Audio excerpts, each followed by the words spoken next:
Captain I posted.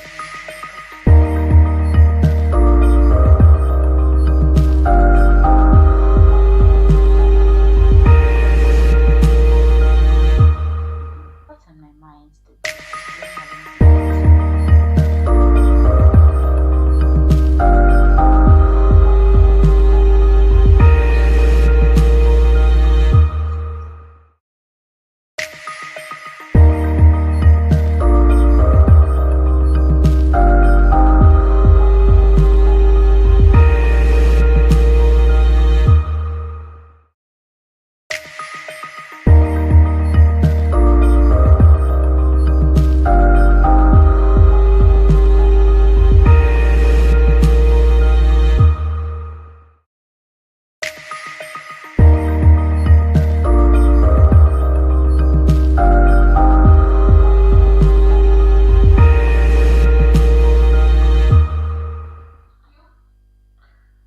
It is a lovely Friday and welcome to the ICU TV's breakfast show coming to you live and direct from our studios located in Chalala's Rockfield area just off Shantumbu Road near Zesco substation. And we're so glad to have you today because this is a beautiful day, Friday, and quite an exciting day for most people because they're just planning to chill. For people going to school, it's a half day, or I think scholars have closed. And for those that are working, some of them it's a half day, other people are not even working at all because they just can't wait for evening to hit so that they begin to chill. Other people have decided to just plan their long weekend. Well, I am your host, Mishek Njakwa Edwards, and this morning I am not alone in studio. I am with someone who I work with, but mostly as my producer and director. Here she is. Good morning, and I am your co-host Ruth Mirongo. Good morning, Misha. Good morning. Good to share the set with you this morning. Yeah, I'm so excited for today's segment. It's a wonderful morning. Tell me about it. What's the most exciting part about it? It's a Friday, of course. Oh, good. You know how important this day is in Zambia. There's just something special about it. Mm-hmm. So I'm just excited that today is a Friday. Awesome. Simply because today is Friday. What is on your mind? I'm just looking forward for the weekend. Because I have a lot of things packed and great things. So I'm just looking forward for the weekend. That's why I'm excited that today is a Friday. Oh, yeah. Interesting. Yeah. Well, what is on your mind, dear viewer? Feel free to just drop that comment in the comment section and tell us what is on your mind this morning. Well, what's on my mind is, I don't know, for some reason I feel a little low. Like I've got, a situation where you start your day at 5 a.m. in the morning and, it's not just as bright as it is always, but I feel it is just one of those days. Yeah, it's just, that moment. I can tell because I know his moods. I know. No, point of question. I don't have moods. I don't have moods, but I'm one of, those people ever happy, jovial. I'm not really, I can't call myself bubbly because I don't think I'm bubbly, but I feel it's just one of those days where I just feel like, yeah. He'll be okay by the end of the show because this conversation is going to be so great. So, yeah. Interesting. Well, we take a break, and when we come back, we jump right into the headline pick and the stories making details this morning.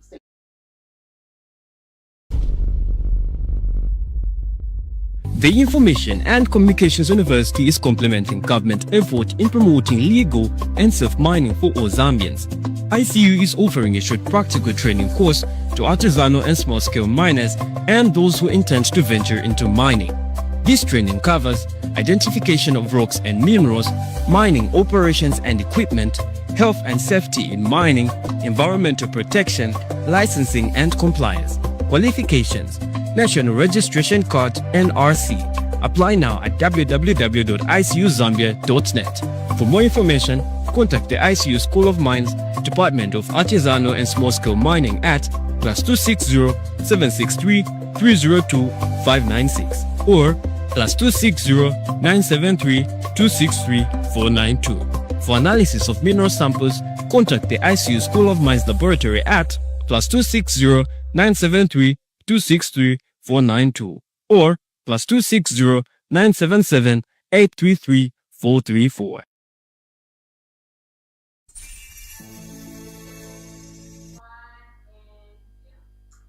We are back, and if this is when you're joining us, we're live on ICU TV, which is on Facebook and on YouTube and ZRDs and the Information and Communications University. And this is your breakfast. This is our breakfast show. So we dive into the headlines. Speak. Mulungushi Textile reopens in Kawe after 2 decades. ECZ unveils 70 new constituency ahead of the 2026 election, and government targets 2,500 schools for internet connectivity by 2026. In our sports news, Zambia athletics plans constructions changes. Still ahead on the show, we have the health and fitness and social media trends. Well, we continue with our stories. The Zambia China Mlungushi Textile Joint Venture Limited has officially reopened in Kawe District, Central Province, marking a significant milestone in the country's industrial revival efforts. I monitored the process and filed the following report. The Zambia China Mlungushi Textiles Joint Venture Limited has officially reopened in Kawe District, Central Province, marking a significant milestone in the country's industrial revival efforts. Speaking during the event, President Hakainde Hichilema expressed concern that such a vital national asset had remained closed for nearly 2 decades, especially at a time when Zambia is striving to accelerate development. To keep an asset like this idly, non-productive, is really a shameful situation. And we allowed it as a country to go on for 19, 20 years. Look at this asset again. See the value that sits in this asset. The head of state reaffirmed his administration's commitment to delivering on its promises, including those not initially outlined during the campaign period, emphasizing that such initiatives are aimed at creating jobs and business opportunities for citizens. Even on commitments we never pronounced in opposition, we kept them silent. We are now working on them one by one, bringing them back to life. And when we do that, we know that someone, a loved one, the one we care for, will get a job. If not a job, they'll get a business opportunity to supply something here. Minister of Commerce, Trade and Industry Chupokamlenga commended students from Mlungushi University, Kwame Nkrumah University and Kawe Institute of Technology for their efforts in preparing the premises, including maintaining the grounds ahead of the event. Students from Mlungushi University, Nkrumah University and Kawe Technical Institute. Your Excellency, I am very deliberate about these colleagues that I've mentioned from these universities. Mr. President, they decided to come as your friends. They are the ones who came, Mr. President, to work on the loans you have seen here. Meanwhile, Water Constituency Member of Parliament Sidney Mushanga praised President Hakainde Hichilema for fulfilling campaign promises. He noted that the reopening of the textile company will create opportunities for young people and contribute to poverty reduction, ultimately transforming lives of the community. Mr. President, your commitment to developing this nation, your commitment to creating opportunities for the young people, Mr. President, everyone is able to say, you've been there to fight poverty. Residents of Kawe have welcomed the development with excitement, expressing optimism about the renewed employment opportunities and economic growth in the area. For ICU TV in Kawe, I am Mishe Kinjakwa Edgars. Congratulations to the people of Kawe District and Zambia at large. And indeed, this is a great gesture by President Hakainde Hichilema to just see to it. And I like the fact that such opportunities are there for one person to have a job opportunity as well as a business opportunity. When such things are happening. I think it's a step in the right direction. Yeah, actually, it's a step in the right direction because it can also improve the economy of the country and manufacturing local industries through the international partnership. So it's actually a great initiative. Yes. And I really want to believe that my fellow young people there, not just in Kabwe, but from around Zambia. Please take advantage of shooting your shot. Apply, see to it that you position yourself rightly, because these manufacturing industries are not going to run on their own. They need you and I to be on board. And so far, I've been informed that over 500 people have been employed at the Mulungushi textiles. Wow, that's really great. At least we won't have a lot of youths complaining to say no, we don't have jobs, and we don't have this. So at least that's actually a great move, and it's going to help a lot of people. Indeed. Yeah. So we continue with the stories. The Electric Commission of Zambia has unveiled 70 new constituency ahead of the August 2026 general elections, increasing the country's total from 156 to 266. Beauty Konde has more in the following report. The Electoral Commission of Zambia to announce to the nation the 70 new constituencies. The Electoral Commission of Zambia has announced the names of the 70 new constituencies that will form part of Zambia's democratic architecture ahead of the August 2026 general elections. Speaking at the Mulungushi International Conference Center, ECZ chairperson Mrs. Mwangala Zalumi said the announcement is the culmination of the national electoral process rooted in law, informed by citizen participation and guided by transparency, inclusivity and impartiality. We've all been looking forward to this announcement today, which has been done with passion, with conviction, and with the seriousness that it deserves. Today, the Electoral Commission of Zambia announces the names of the 70 new constituencies that will form part of Zambia's democratic architecture ahead of the August 2026 general elections and beyond. It is the culmination of a national electoral process rooted in law, informed by citizen participation, and guided by transparency, inclusivity, and impartiality. The recent number of constituencies stood at 156, which has now raised to 226, with Central Province having an addition of 8 constituencies, Copperbelt Province 7, Eastern Province 9, Lopula Province 5, Lusaka Province 6, Muchinga Province 6, Northern Province 6, Northwestern Province 7, Southern Province 9, and Western Province 7. The Commission has hoped that the announcement made today shall strengthen confidence, deepen inclusion, and reaffirm that in Zambia, constitutionalism remains the foundation of democracy. For ICU TV News, I am Beauty Nkonde. We are not giving you that motivation. So that was a report by Beauty Nkonde, and the government has introduced new constituency. So Mishek, looking at this information that the government has actually put on, I feel it's a very good step because it will actually help identify different constituency, and they will have like equal distribution of resources in those different constituencies. You're right about that, and I feel above and beyond, this is the government and the Electoral Commission of Zambia trying to see to it that efficiency is promoted. I feel certain constituencies were just so big that it would be practically impossible for one member of parliament to attend to the far-flung corners of those constituencies. Yes. I'll give an example of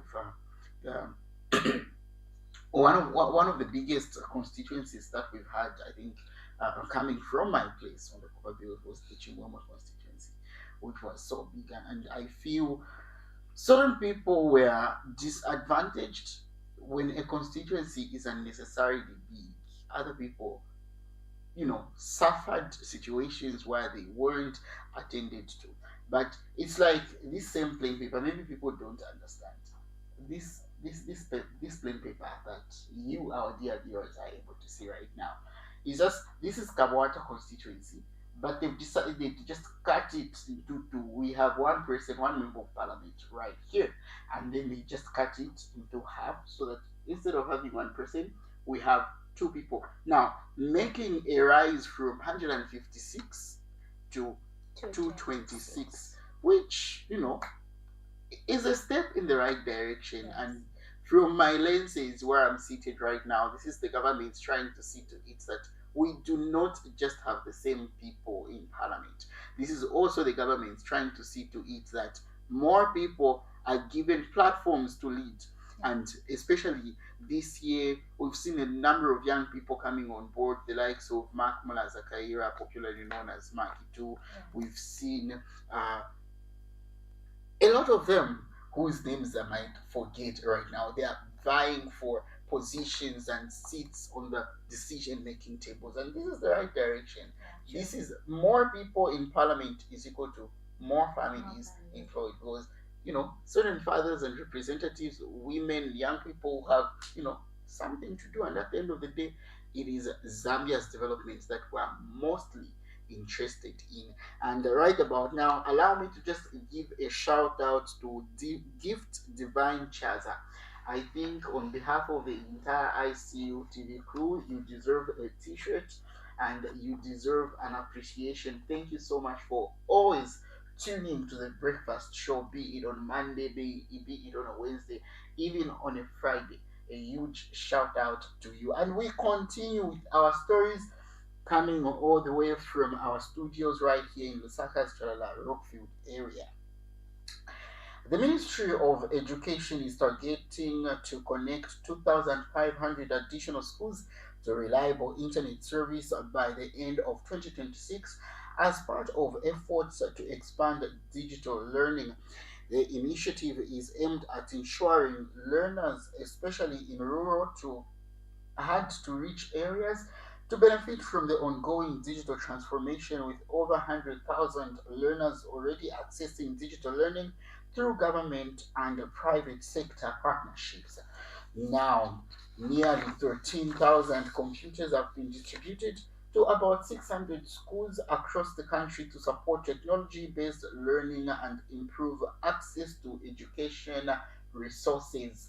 The world is going digital, and culture is dynamic, and so is life in general.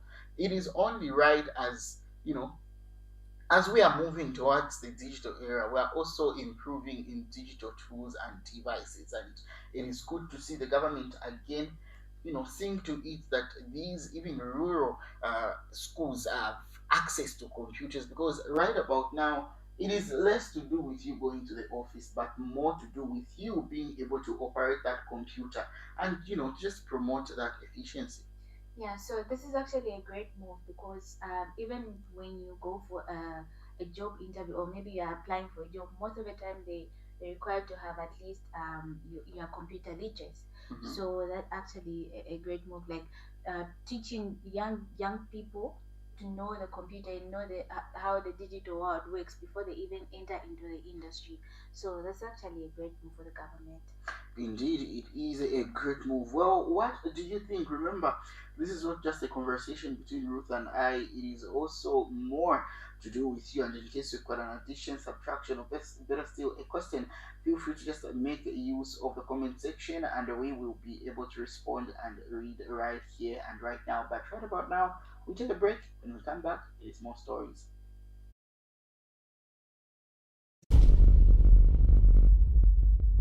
The Information and Communications University is complementing government effort in promoting legal and safe mining for all Zambians. ICU is offering a short practical training course to artisanal and small-scale miners and those who intend to venture into mining. This training covers identification of rocks and minerals, mining operations and equipment, health and safety in mining, environmental protection, licensing and compliance. Qualifications: National Registration Card NRC. Apply now at www.icuzambia.net. For more information, contact the ICU School of Mines, Department of Artisanal and Small-Scale Mining at +260 763 302 596 or plus 260-973-263-492. For analysis of mineral samples, contact the ICU School of Mines Laboratory at plus 260-973-263-492 or plus 260-977-833-434.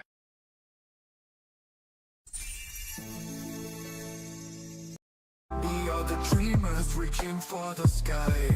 At ICU, together we will rise. With knowledge and passion, we aim to achieve a future so bright, with more to believe. We're building Are the best graduating students, masters in the School of Humanities. won't be denied. From Lusaka to the world, we stand tall and strong. Hi, I'm Genea Moyo, and I Thank you so much for still staying attuned to ICU TV's Breakfast Show Friday edition. We continue to give you the latest stories, current affairs from around the country, and we continue with a story coming from the Ministry of Health with Ruth. So, the Ministry of Health has launched an e-learning platform for pre-service nursing and midwife training during the strategic meeting aimed at strengthening the country's health workforce. The initiative focused on improving training systems to ensure they remain responsive, innovative, and aligned with national priorities and global standards in the healthcare delivery. So, the program is expected to enhance quality of care, reduce maternal and child mortality, and strengthen the health system by preparing a skilled and adaptable workforce to meet current and future health challenges. Mishak. Yeah, and the Ministry of Health, it's only right that they also improve on the, certain things that regard to, you know, their service delivery. And I think we've got a report in this story and we'll comment more after this. Yesterday, 17th of April 2026, in Zambia, we launched the e-learning modules for nursing and midwifery students in education and training. As you are aware that traditionally nurses were trained in a traditional way where the teacher needs to stand in front. But we know that we cannot run away from technology, digitalization, and therefore we want to have a blended approach of learning, and for some courses we have embedded them in e-learning modules so that they are able to interact with students, so that our nursing and midwifery students can be critical thinkers. Even as they are attending to patients, they should be able to interact with the modules and be able to be more inquisitive and know and expected on what they're supposed to know. And what we have done is we want to build a foundation, and so the e-modules we have basic courses so that they build a foundation to nursing and midwifery courses. And we know that. Congratulations once again to the Ministry of Health, and you know what, it is only right that also the digitalization also goes to the schools that train health personnel. I know it is all about learning how to inject, learning the anatomy, the physiology, pharmacology. It is only right that you also learn on how to operate these machineries in order to see to it that we enhance quality care and also reduce maternal and child mortality. And this also strengthens the health system by also preparing a skilled and adaptable workforce to meet current and future health problems. You should be able to also be in a position as a health personnel to operate machinery. It is not always that we'll be using books. I think nowadays we just go to these clinics and health facilities with cards, right? Yeah, they just give us cards, and you just go there, put in the system word, and everything just goes smoothly. Everything just goes smoothly. And right about now, we move on to our sports story. And everything sports is only right that, we see to it that we are kept active. But so far, allow me to pose this question to my dear viewer. How is it going with regards to you seeing to it that the breakfast show is being brought to you? So after this break, we look at our sports story. Stay tuned.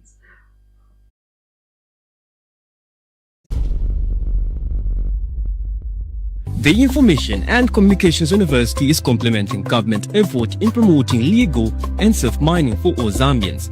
ICU is offering a short practical training course to artisanal and small-scale miners and those who intend to venture into mining. This training covers identification of rocks and minerals, mining operations and equipment, health and safety in mining, environmental protection, licensing and compliance. Qualifications: National Registration Card NRC. Apply now at www.icuzambia.net. For more information, contact the ICU School of Mines, Department of Artisanal and Small-Scale Mining at +260 763 302 596 or +260 973 263 492. For analysis of mineral samples, contact the ICU School of Mines Laboratory at +260 973 263 492 or +260 977 833 434.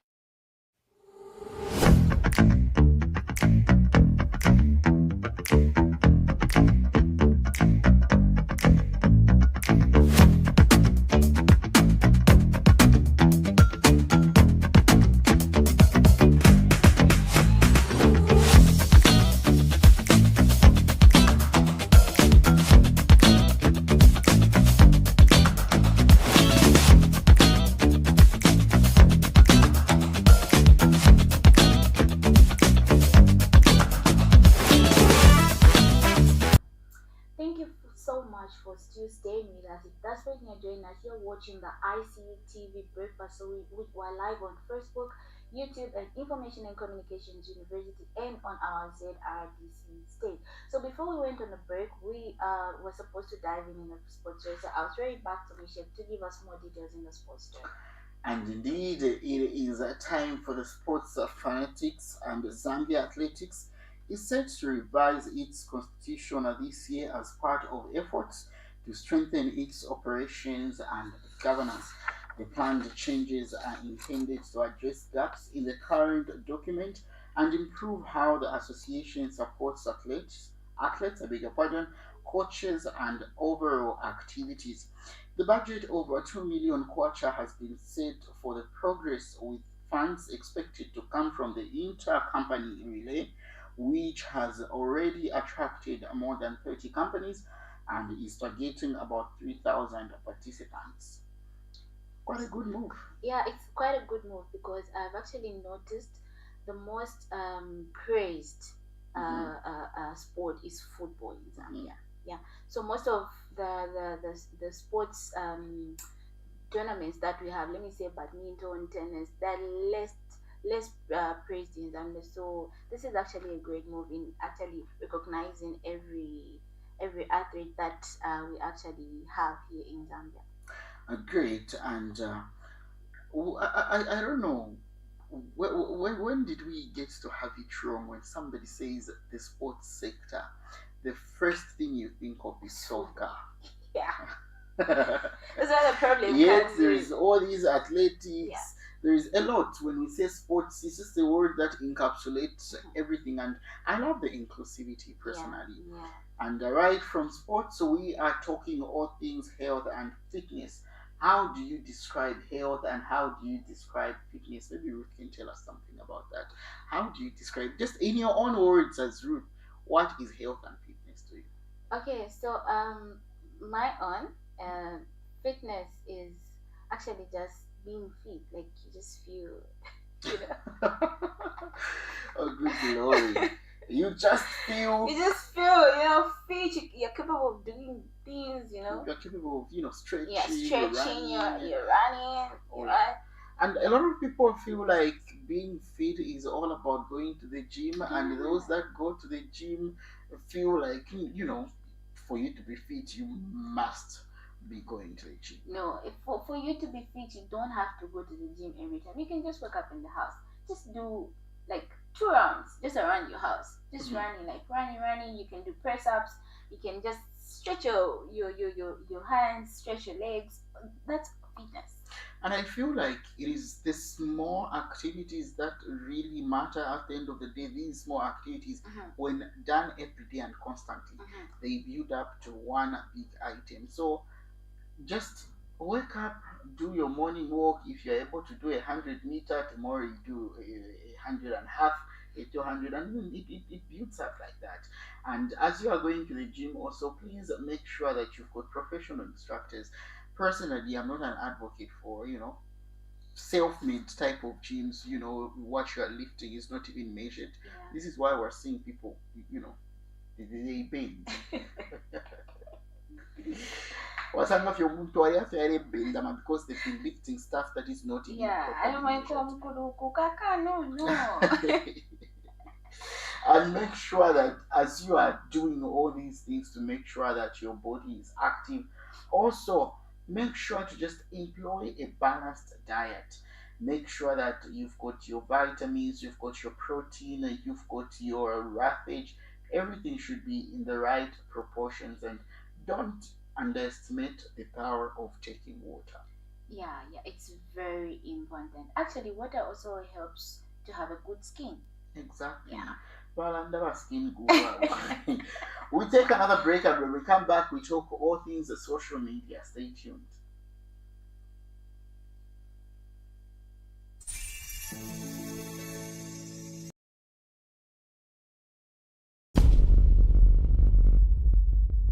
The Information and Communications University is complementing government effort in promoting legal and safe mining for all Zambians. ICU is offering a short practical training course to artisanal and small-scale miners and those who intend to venture into mining.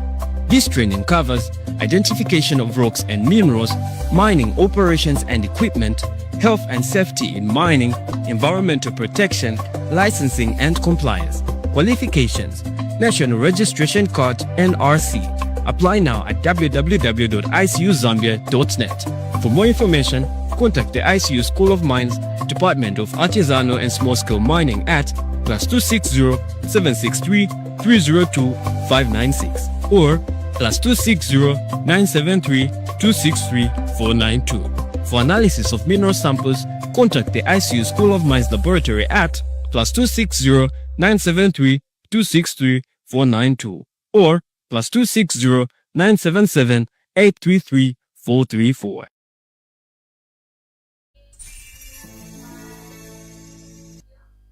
We're still live on ICU TV, which is on our Facebook, YouTube, and Information and Communications University Facebook page and our ZRDC. So if you have anything to say, you can just drop in the comment section and we'll be able to read it out for you. So we're diving in your favorite segment, which is social media trend.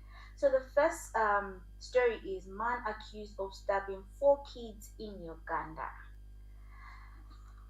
Good Lord.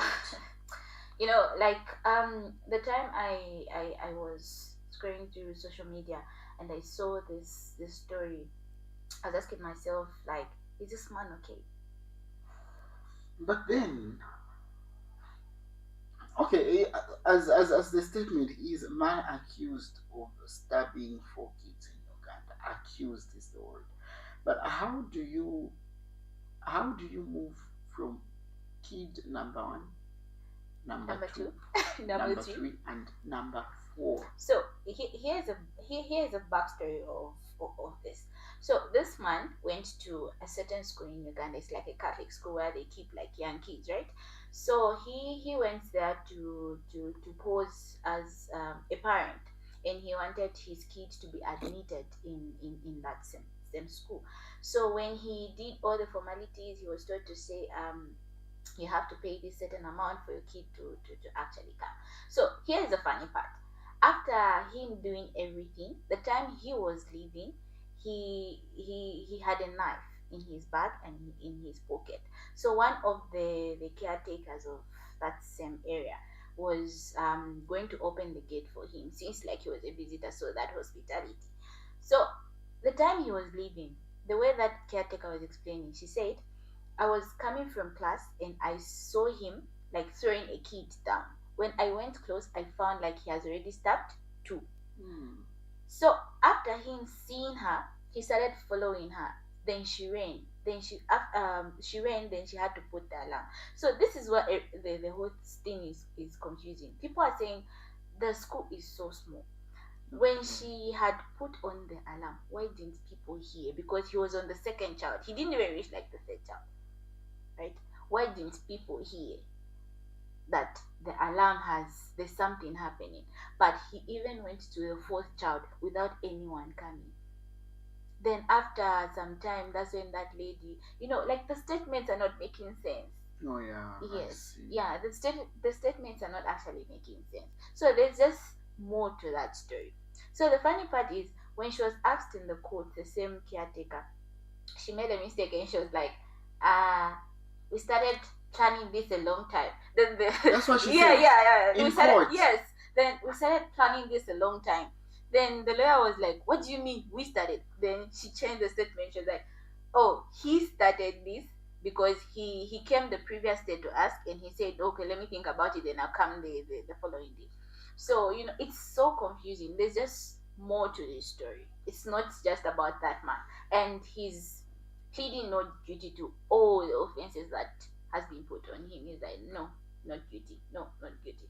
So we'll still give you more details about this story on our next edition of our breakfast show, so that you can also know, and you can follow it on social media, and yeah, everything is there.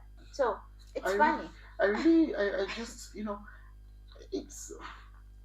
it is something, this feeling that there's just this feeling about kids that I can't just put in words. Yeah. And I just hope that the law catches up and justice prevails, because 4 young lives cut short just like that. Yeah. Quite unfortunate. And on our next story, sexual offenses now non-bailable. There is nothing like, no, you'll be bailed out, you defile a child, whether accused or not. It is now non-available. Now, Miriam Deborah Gamani has the following explanation. Zambia's criminal justice system has introduced major changes under the Criminal Procedure Code Amendment Act No. 4 of 2026, which affects how bail is granted for certain serious offenses. Now, under the new law, individuals charged with specific crimes are no longer eligible for bail while awaiting trial. Now, these offenses include defilement, rape, incest, and theft of strategic or essential national materials such as medicines, copper, gold, diamonds, and even traffic signs. Now, this means that once a person is charged with any of these offenses, they may be required to remain in custody until their case is fully heard in court. Now, the law is aimed at strengthening the justice system's response to serious crimes and protecting public interest. Now, authorities are advising the public to understand the new reforms clearly, as they form part of the ongoing reforms in Zambia's justice system.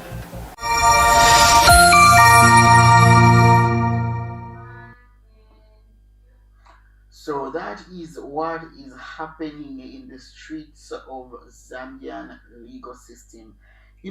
Over the months, we've seen cases of defilement, rape on the rise, and we've seen activists such as Wezi, Sister D, B-Flow, to mention but a few, just rising to the occasion and condemning such activities.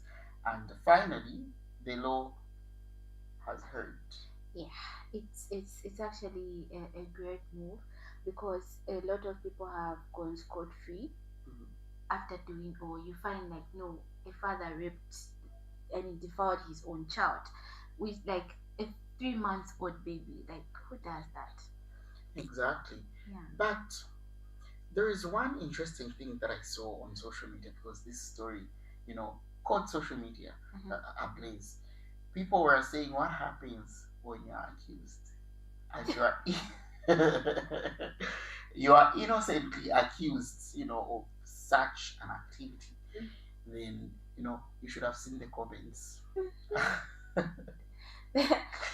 Justice will be preferred. Because the funny thing about the law, if you are found on the wrong side of the law, trust me, you're going to pay. Yeah, you will pay for it. exactly. And in an event where you are found accusing somebody falsely, the law will descend on you. Yeah. And I saw a certain caricature, a drawing of a certain man visiting a situation that was, depicted in caricature, a man visiting a woman, and then she was like, no, I've prepared the shima of rape. But at the mention of the word rape, The man started running away. And then the woman asked the question to say, why are you running away? And then the man was like, I don't want to be jailed. Of course, exactly. They always make fun over everything. And trust me, in the next slide, I want to be Zambia. A lot is happening just on that caricature, but above and beyond. And this is good because it will act as, an example. People will now have something, to fear. Because a lot of people would get situations whereby somebody has actually defiled a child, but they will just spend maybe few hours, few days behind bars, and they will be bailed out, or they'll just be out there. But how safe is an environment with perpetrators moving up and about? And I think this is a good move, if you ask me. And I've seen comments on social media. Good Lord, I feel like people are just employed, to make comments. They're always there. I'm telling you, even this morning I was going through some comments. My ribs started aching out of laughter. So there is this one woman that said, even during the process, like during an act, when somebody tells you to stop and you don't stop, it is rape. You've heard, it is rape. Well, what do you think on this story? I know we're trivializing the story because of how we are at Zambia, as Zambians, because one thing that we don't need to run away from is the story is actually serious, but how people are taking it on social media, good Lord. What do you think about it? Give us your view in the comment section. Okay, so we dive to our next story. 23-year-old woman dies in childbirth with triplets. It's actually a sad story. So I was watching one of the videos where a woman asked to say, why did they take her to Kanyama Level 1 hospital? Because Level 1 hospitals are known to actually treat primary cases. Why won't she transferred to UTH the time she wanted to give birth? So we have some few comments. This is by Lisa, was she going for antenatal? Because I believe wherever she was going, they would have immediately referred her to UTH for continued antenatal care until delivery. Then Mukuka said, but triplets birth wasn't she taught to go to UTH earlier? Like I said, level 1s are mostly known to treat primary cases, not like these big cases. Then Michael said, justice for Margaret Chibala. It's painful. At least one of them could have survived. Our justice should be served. So this is actually a very sad story. Indeed, it's a sad story making rounds on social media, and I think we have a story from the family. Let's hear what the family has to say by a video from Diamond TV. Look at this. My name is Niza Vomo, and today we are in Kanyama's Mtandarantu area, where we bring you a rather devastating story of a 23-year-old woman who was expecting triplets, but on the day that she was supposed to deliver, she was rushed to the Kanyama Level 1 hospital, where she was left unattended to according to some family members, and from there she was later rushed to the University Teaching Hospital, where she died. Right now we speak to some of the family members who will explain what transpired before she died.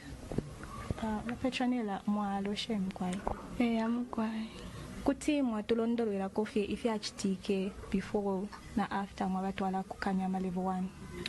Ifi achitike after na batwala ku Kanyama Level 1 ba Margaret Chabala alwele kuma 02. After alwala kuma 02 twalimu emyalo kumutwala ku Level 1 kuma 04 olwafikire. Aishile fika kule kuma 04 to 05. After isafika kulya balisa musenda mukati mulyabo fo baishile mupima. Baisa mpima BP, after mpima BP baisa mtwala kusikani. After bamutwala kusikani, tabatwewe pwechi chonse fwe ba family. Futi balisa mbwesha hapo akanamba 2. Akwa namba 2 ko bambweseshepo, futi bambwesha kulya bamutwala mukati mulya, futi tabarandirepo.